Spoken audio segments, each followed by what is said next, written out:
Hola, ¿qué tal? Este es su programa En Sala de Espera, un podcast dirigido a profesionales de la salud. El día de hoy tenemos un invitado también muy especial, como el que tuvimos la semana pasada, con un tema que hoy en día nos hace reflexionar y nos hace tomar medidas para adaptarnos y tiene que ver con el servicio social para los profesionales de la salud.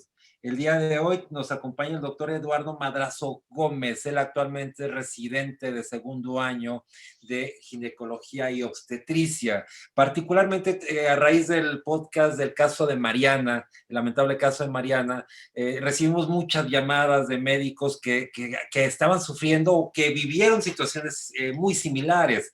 A raíz de esto tuvimos oportunidad de contactar a Eduardo, quien vivió una situación especial también cuando vivió su servicio social y por eso lo tenemos invitado. Eduardo, muchas gracias por aceptar.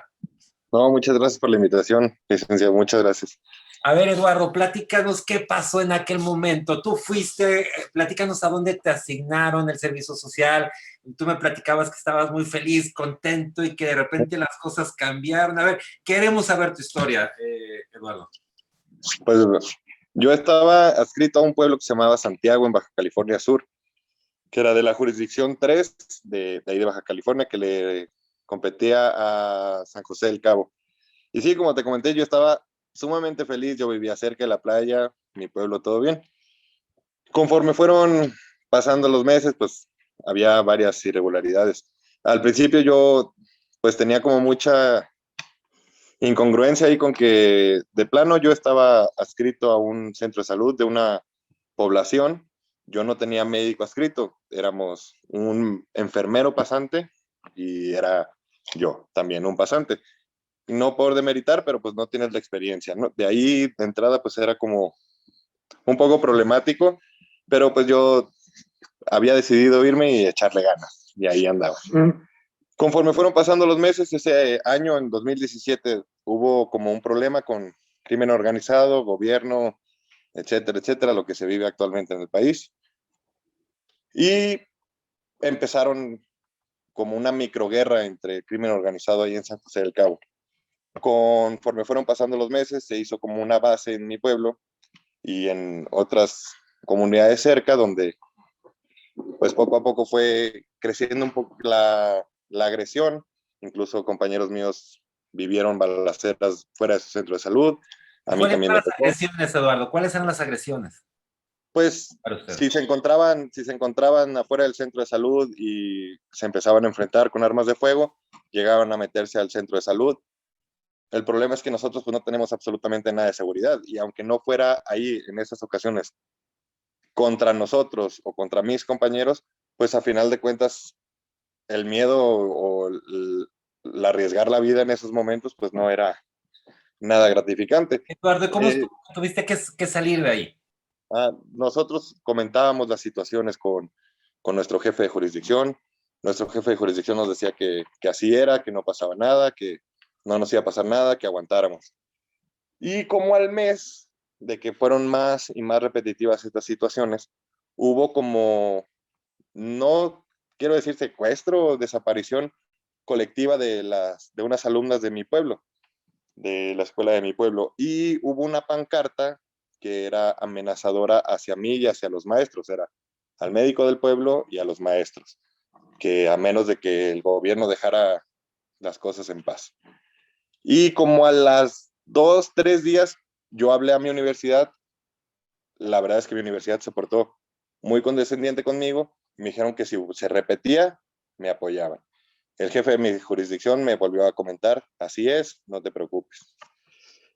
Como a los 3 días, yo iba rumbo a la jurisdicción, yo iba saliendo del pueblo de Santiago, iba a la jurisdicción y como a los 5 o 10 kilómetros de yo salir del pueblo me percato que me venía siguiendo una camioneta negra, blindada, polarizada y todo. Entonces, pues tuve que acelerar, ir por toda la carretera.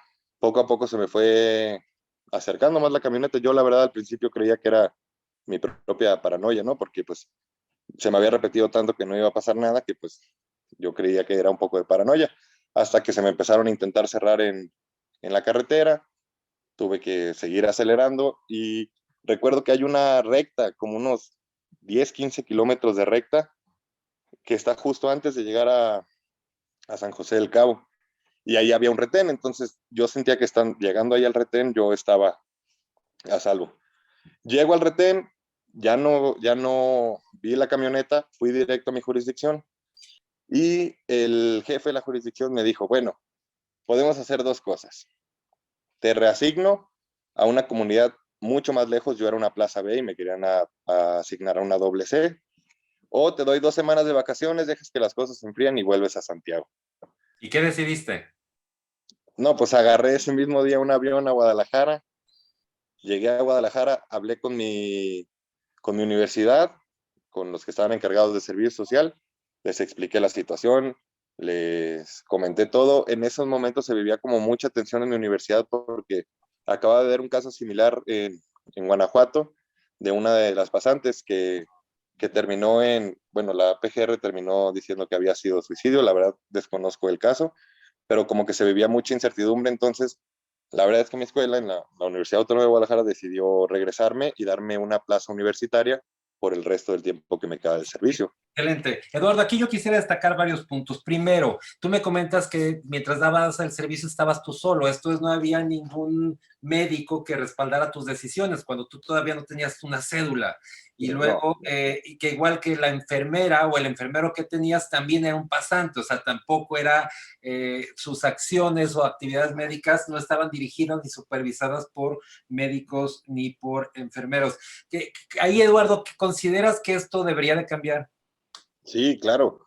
O sea, por ejemplo, yo veía los tratamientos que había dado el pasante que antes que yo, que estuvo en la misma situación, y veía los míos, y yo dudaba, pero yo no tenía nadie con quien apoyarme. Digo, a final de cuentas, se supone que el servicio social es como la última etapa de experiencia, pero pues tienes que seguir guiado, todavía no eres un médico con cédula. Y Exacto. yo estaba completamente solo. Se supone que yo tenía la libertad de marcarle a los médicos adscritos, los cuales jamás contestaban, o como eran médicos graduados que se dedicaban completamente a lo administrativo, lo único que a ellos les importaban eran los números. Y otra cosa que quiero recalcar aquí es que en Baja California Sur había un programa donde por la situación de la población tan dispersa, yo siendo Secretaría de Salud, yo de todos modos tenía que atender a los pacientes de IMSS y de ISSSTE que llegaran ahí, porque no había un ISSSTE cerca. Entonces, yo atendía de Todo. las tres poblaciones de ISSSTE, Secretaría de Salud, IMSS y papelería Prácticamente. diferente o tratamientos diferentes, medicamentos diferentes, y en ese sentido era como estar en un laberinto sin salida, pues. Oye, Eduardo, aquí por ejemplo tendríamos que desligar la obligación de brindar este servicio de atención médica por parte del Estado del servicio social, como que no debería depender uno u otro ni utilizarse a los médicos de servicio social para cubrir esos espacios que no se brinda esta atención médica. Cabe Sí, señalar también que este no es un problema nuevo, pues, o sea, este no es un tema de la actual administración y que esto ocurrió aquí, porque luego aprovechan temas políticos. No, esto tiene muchos años y yo creo que es un exhorto, Eduardo. Hay muchas cosas que se han hecho bien. Una que me gustó es el tema de los residentes, que hoy este año admitieron muchísimos más, dándole mayor oportunidad a más profesionales de la salud. Creo que un gran paso que podríamos dar es modificar completamente la forma como se presta el servicio social para los médicos y enfermeros profesionales de la salud, sin que se descuide el tema de la atención médica en esos lugares donde actualmente los dan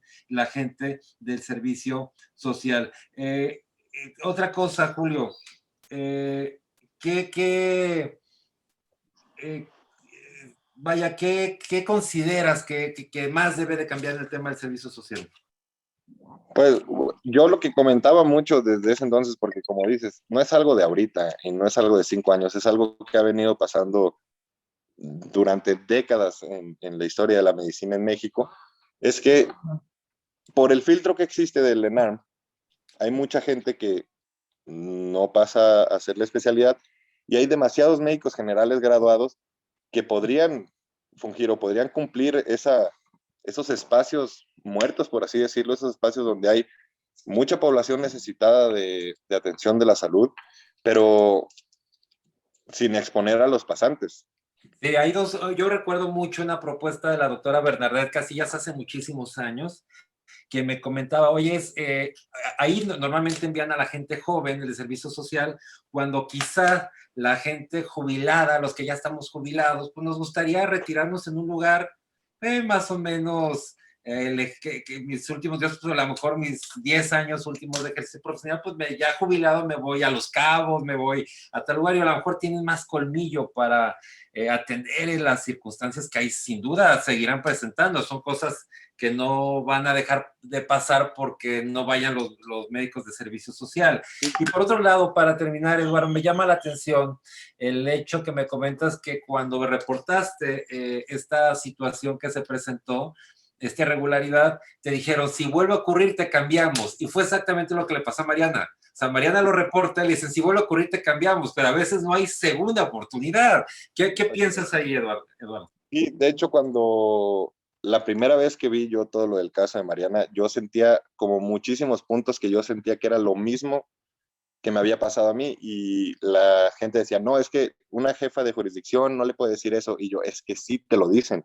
Te dicen, no pasa nada, no te preocupes, te doy vacaciones para que se enfríen las cosas, no pasa nada, y o te cambio de sede o te muevo, pero no hacen nada por arreglar el problema, pues el problema seguía pasando y pues yo tuve la oportunidad de salir. La doctora Mariana pues tuvo un desenlace fatal Oye, y Eduardo, los pega a todos los médicos. pues este es un llamado también para las personas que tienen a su cargo el tema del servicio social, para que escuchen a sus médicos, los escuchen. Si alguien llega, no esperen una segunda oportunidad porque a lo mejor no hay una segunda, escúchenlos, escúchenlos, eso es muy valioso, no es lo mismo estar aquí en un escritorio que estar afuera como están las cosas, y han estado siempre, pues, entonces hay que escucharlo. Tu mensaje final, Eduardo. Pues tiene que cambiar mucho la manera en que movemos a los pasantes o si qué tan necesario es que sea el año completo o qué tan necesario es que se vaya un pasante sin la experiencia necesaria a un lugar donde va a estar solo, sin las medidas ni siquiera de seguridad básicas. Esto es algo que se ha visto por muchos años, se ha intentado hacer muchas cosas, pero a final de cuentas yo creo que por falta de presión o por necesidades del Estado de no querer contratar o de todos los estados de México, pues a final de cuentas terminan exponiendo a la gente joven que tiene mucho que entregar, que tiene mucho que hacer en este país y pues a final de cuentas no se vale que pensar que una persona que se esforzó durante tantos años para sacar adelante su carrera, para cumplir sus sueños, que tenía metas a futuro, haya terminado de una manera tan trágica después de haber levantado la bandera de que había un foco rojo. Eso es, yo creo que imperdonable para la situación.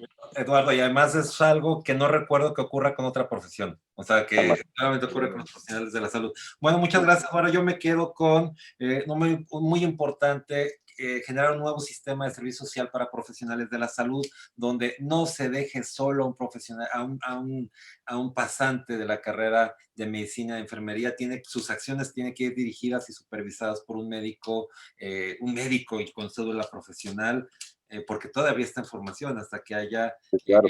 tenga su suela profesional. El tema de que las autoridades que tienen a su cargo el servicio social escuchen a sus médicos.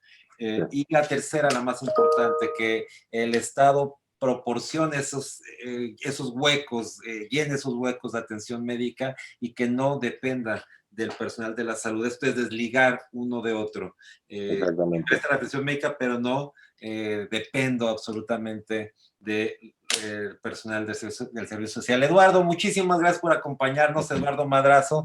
Después te seguiremos contactando. Yo quiero agradecerles su podcast en sala de espera dirigido a profesionales de la salud. Muchísimas gracias. Gracias, Eduardo. Un abrazo, cuídese.